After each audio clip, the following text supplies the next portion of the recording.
On? Just hold on. The lights on. Okay. Hey, Coach. Hey, how's it going? I'm sure you're glad to be back out there. I was wondering, I know it's just a couple of days without pads on, but what are some of the improvements maybe you've seen from your group overall, just from the spring to now? Yeah, the whole group, the understanding of the total what we want from them, doing a lot better job. The young guys doing a lot better. James Jordan came a long way, just from understanding the offense. Rashad understand what we want in college football, what you need to do to practice and be good in college football. AJ seeing things a lot better, and Rocket just continuing to improve. Man, every day I see him do something new, so I'm excited about the guys. Rocket, kind of a specimen anyway when he got here as a freshman, but you can tell just from the 8 weeks that he looks even a little more chiseled than he was. You get that from him? Yeah, like his body he was always one of those guys. You know what I'm saying? Nice frame. He loves to lift weights, loves to work out. The thing for him that was amazing to me is how he does it in everything he does: school, football, film. So he wanted to be great. He came in, running back was not really his specialty. He got the ball, but he really didn't understand how to play running back. But he put the work in, put the time in, and he's getting better and better at it. And he came a long way in a year.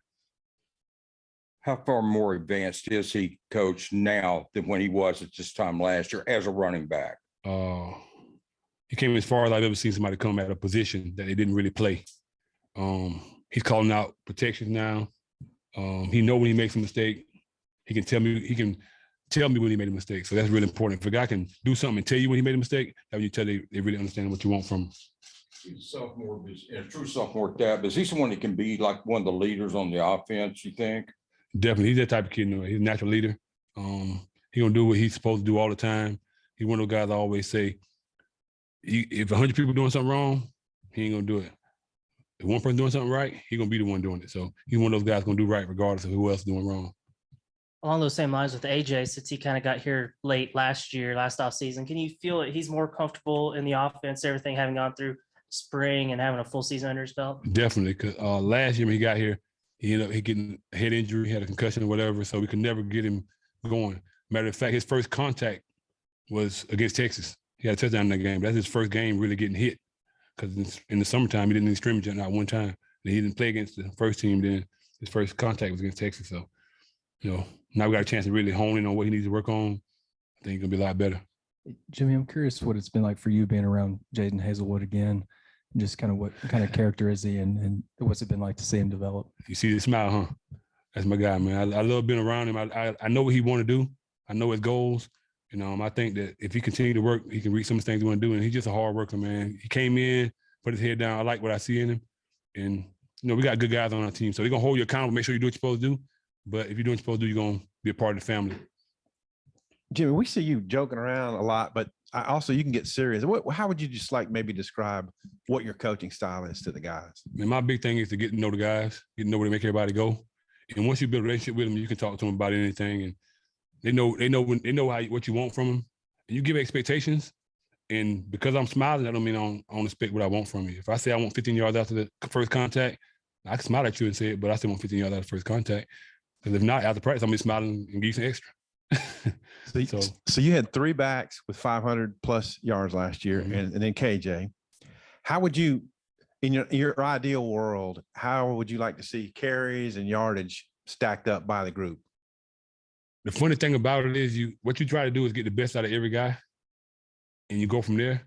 I think this year, Rocket, because of how he's playing right now, he probably will get more carries. If I had to do it right now, he'd get more carries. It wouldn't be him get 50%, he get 50%. It wouldn't be 25, 25, 25, 25. It'd be him get a little more right now. But as the season goes on, you never know what happens. Other guys, whoever running good, whoever doing the best, that's who play. I tell my guys all the time, you don't get a starter for a season. You're a starter for the week. So you earn your job for that week. So you earn it for that week. You're the best person out there. On Monday, you got to do it again. It ain't like you just say, okay, next week you're going to start. You started last week. So it's important to continue to get better and better. Yeah, we saw Dominic with the 2s during fastballs. Does that mean anything, or how's he doing? The biggest thing, I give everybody the opportunity to go with different guys just to see stuff. You know what I mean? Sometimes you might want to see a certain play. But my guys, what I want to do, I have like an inventory of what I want to see you run certain plays. So if I see someone on the script I want to see you run, I put you in with another group. Now, Rocket might start it off, but with the 2s and 3s sometimes, or the second guy, I might do something I want to see you run outside zone or counter or whatever I want to see and get on film so I can coach you off of it. So that's sometimes our rotation might change up. Dominic Johnson's coming back from the knee injury. How's his spirits? How have you talked to him any? Yeah, man. I'll talk to him all the time about it. Every day I give him responsibilities for our room. I'm real big on giving guys responsibility and telling them what they're supposed to do for each other. It's a family. They're a group of guys that take care of each other. He's always out there having fun and coaching the guys. So yeah, he's in good spirits right now. He knows what I expect of him, and he does it. He was the number 252 ranked prospect in the state of Texas, barely a 3-star. Missouri recruited him at linebacker. Last year, he working tight end a little bit. Why do you think everybody's sleeping on that guy? He averaged 7.9 yards to carry the first 8 weeks. Man, you know how sometimes people they don't look the part. Sometimes people jump on the wagon. If one person say he ain't that good, and somebody else say it, and somebody else say, nah, he ain't that good. And it's just easy to say he ain't that good. It takes somebody with some oomph by themselves to say, nah, he pretty good. I mean, as a recruiter, you do the same thing. A lot of people recruit, but you have to evaluate and look for what you want first. You can't just, oh, he said he was good. Oh, he said he was good. No. Evaluate the guy and know what you're looking for, and then know what you can develop as a coach, and then do that. You guys hit pretty well in Georgia. You have a big part in that. I mean, Pooh Paul, Jayden Johnson, Cam Ball. I mean, I'm probably for Dominion. I mean, it seems like you guys are batting 1,000 on these guys out of Georgia. What is it? Just your connections there, knowing the high school coaches and knowing who's really good? Because we've seen them get highly rated guys out of Georgia before who, haven't been as good as some of those guys. Yeah, it's a combination. Coach Pittman had, he got good ties to Georgia also, between me, the other coaches. Like we just find guys, and like I said, we do a good job. I think we do a good job of evaluating guys, not just recruiting them, but evaluating what we want and what fits our program. Coach Pittman real big on blue collar. Like we want guys that want to work, we want guys that want to grind. So you might have a guy who's a 3 or 4 star that might not be as good as another 3 or 4 star. Your rankings are very important, but how you want to work and kind of program you're part of is more important.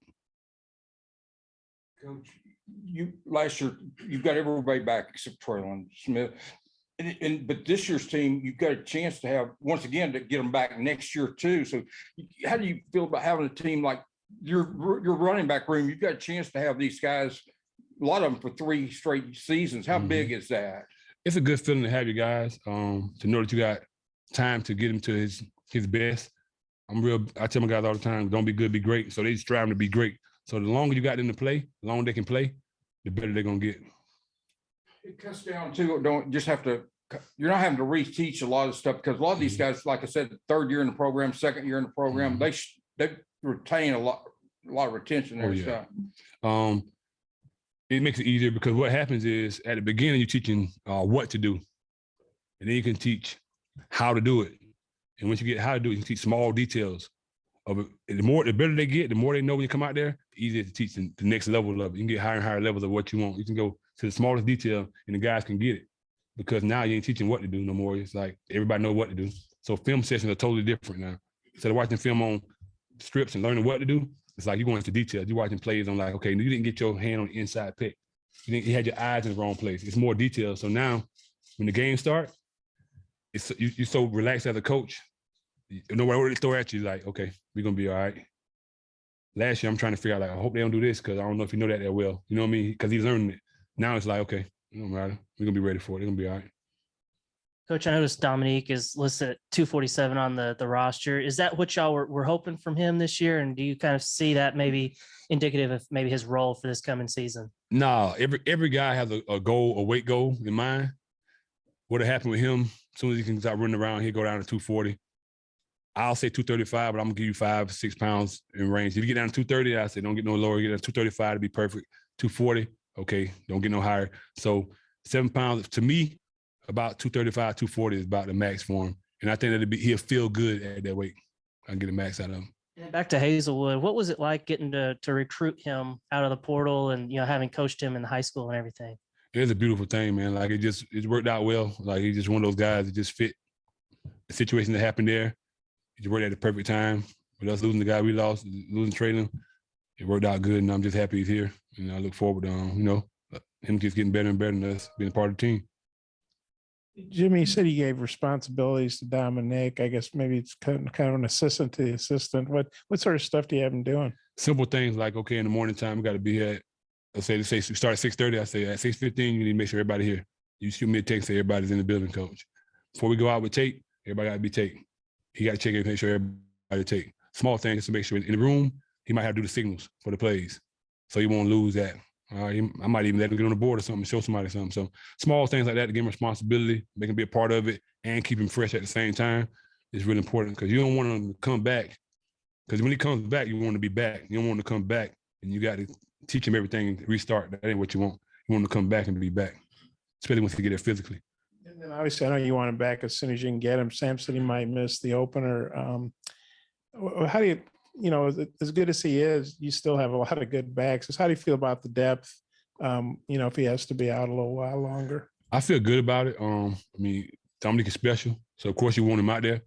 But like I said, every next man up, next man going to make sure we hold it down until you get back. So everybody just move up, do your job until you get back. And when you get back, he come back and do his thing and be fresh legs. I love it. Back to recruiting, you brought in 2 backs last year. I know you can't comment on specific recruits and stuff, but you got a commit for 2023, a commit for 2024. Is it difficult to evaluate beyond that? I mean, when guys are so young, how do you approach that? I assume y'all are done for this class. Yeah. With me, I'm just the type of guy. I evaluate the talent, but then once I get the chance to start talking to you, I'm also evaluating who the person is. So when he gets here, I know he can be successful. I can coach him to be successful. The most important thing is being able to coach a kid. People don't understand that. If you can't coach him, no matter how good he is in high school, if you can't coach him and develop him, he's not going to be good enough at his level. We play at the highest level before you get in the NFL. I really believe that. It's the highest level of football before you get in the NFL. So from high school to here, it's the biggest transition you ever make. JV to varsity is nothing. 9th grade to varsity, that's nothing. High school to SEC West football is the biggest jump you can make. So if I can't coach you and develop you, nothing else don't matter. So I try to evaluate those guys, and we're blessed to have good guys, like I said, committed. I asked Sam in the spring about how is it that the running backs who maybe want a few more carries and say they got stay together, like it's the transfer kind of world, but your backs are all here. How do you think that happens for you? It's simple communication, man. Communication. And it won't stop it from happening, but it will make you feel okay when it does happen. As a coach, I'm real open with my guys. I tell them all the time, I never lie to you. You can ask me anything. If I don't want to answer, I won't answer, but I won't lie to you. So I tell the guys where they at every chance they ask me. Every time I get a chance, I tell them where they at on the depth chart. I tell them what I need from them.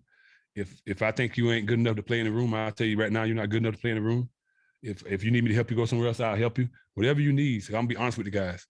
And if schoolwork, the same thing. Everything I do, I'll be honest with them. Cause I love what I do. But more importantly, I want to be able to sleep at night. So I'm always honest with the guys. So they never say like, Coach, I thought you, no. We're going to go over everything you do. In the offseason, I have a sheet and tells you what your goals are, expectations is, your priorities. I want you to put everything, your priorities in order. And if this don't happen, how we need to fix it? Can we fix it? And we go from there. So I'm always open with them. So it's a lot easier. That don't mean nobody won't go anywhere. Because I might have to tell them at a point right now you're the 5th guy. And you have 4 guys in front of you that's in the same class or a lower class. So this might not be the best place right now. What we need to do about it? Do you think you can beat them? Right now, I don't think you can. How much time you need to work on it? So you got to talk to the kids. Just be open with them. And then it's a lot easier when that time comes for them to come in the office and say, Coach, I think I need to go somewhere else. It ain't a surprise because you've been talking to them. So that's all you can do. Thanks, Jimmy. Thanks a lot.